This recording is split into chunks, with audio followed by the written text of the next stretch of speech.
Friends, welcome to my workplace at Ranaghat, West Bengal, India.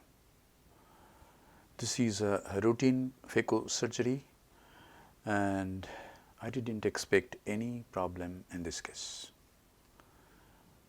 The cataract is soft, nuclear sclerosis is about grade 2. So let us observe the surgery, what happened and how it was managed. By this time the main incision and a side port has been made and now capsulorhexis is being done. With the help of a utrata forceps, continuous curvilinear capsulorhexis is done in a few seconds, and this is a fairly round, nice rhexis. Hydrodissection is done. Hydrodelineation also done. And now the nucleus is mobilized. Visco is injected.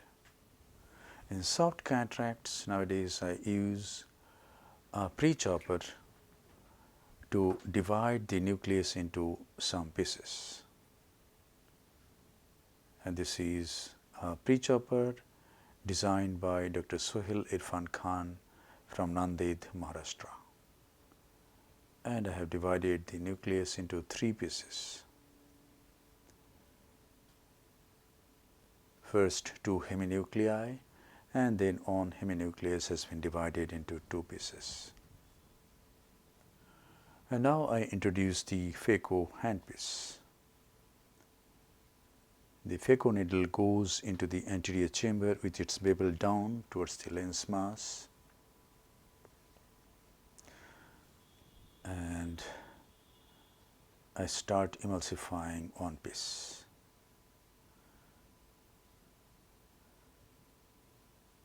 Then I emulsify the second piece. Then the heminucleus is chopped into 2 pieces and emulsification is done.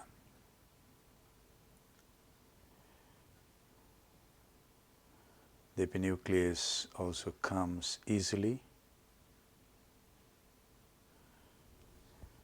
And if I stop here, no problem occurs. But I try to remove the cortex by the phaco handpiece itself. And the vacuum was on the higher side, about 250, and see what happens. I have made a rent at the center of the posterior capsule. And now I have to manage this rent. I inject 2% HPMC and plan to dry aspirate the cortex. Dry aspirate means I am going to aspirate the cortex without irrigation on. Just the antechamber is filled up with visco, 2% HPMC.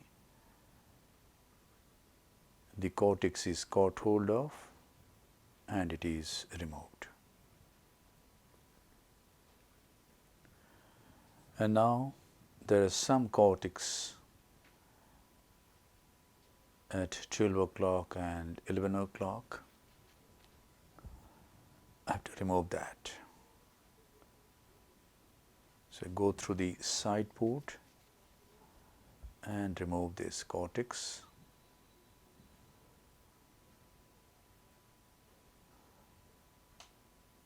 Again, I go through the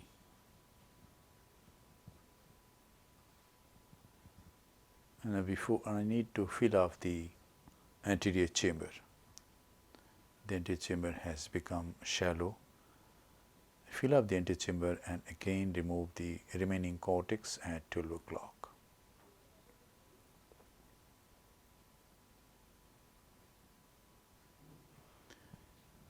And now my plan is to convert this rent into a posterior rhexis. I can see the tag directing at 11 o'clock.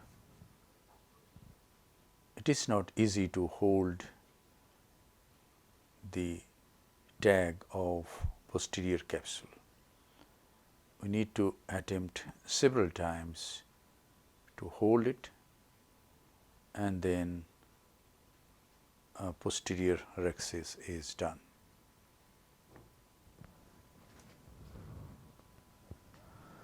Once the posterior rhexis is done, and if it is smaller in size, smaller than the anterior rhexis, say if it is about 3 millimeter or less, then we can easily implant an intraocular lens in the bag. In the bag means between the anterior capsule and posterior capsule. The bag is open on either side now.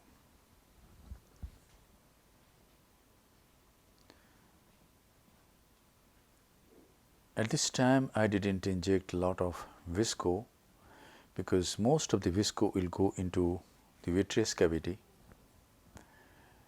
and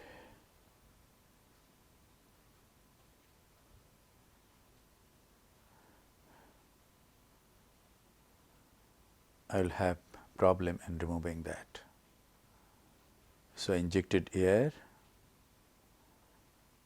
and implant the lens at this moment in the anterior chamber over the iris under the air bubble.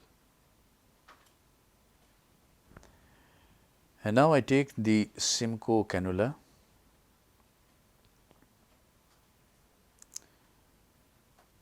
irrigation on at this time, aspirate the air. Now I gently push the leading haptic between the anterior capsule and posterior capsule, and the trailing haptic is also guided between the anterior capsule and posterior capsule, anterior capsular rim and the posterior capsule. So, the intraocular lens is in the bag. Fortunately, there is no vitreous disturbance in this case, and I do not want to disturb the vitreous. So, my plan is not to go behind the IOL. I will just remain in front of the IOL, tap the lens, tap the anterior surface of the lens, and remove as much visco as possible. Now, let us see these post-op pictures taken 3 days after surgery. This mild corneal edema, anterior chamber is quiet, intraocular pressure is normal, unaided vision is 6/18. Retroillumination, you can see clearly the posterior rhexis, and the lens is very stable in the capsular bag. Thank you very much for your attention. Hope this video will help you in developing your surgical skills. In this case, I was able to manage the rent without doing anterior vitrectomy, but it is not always so. If it is necessary, we must do anterior vitrectomy and manage posterior capsular rents.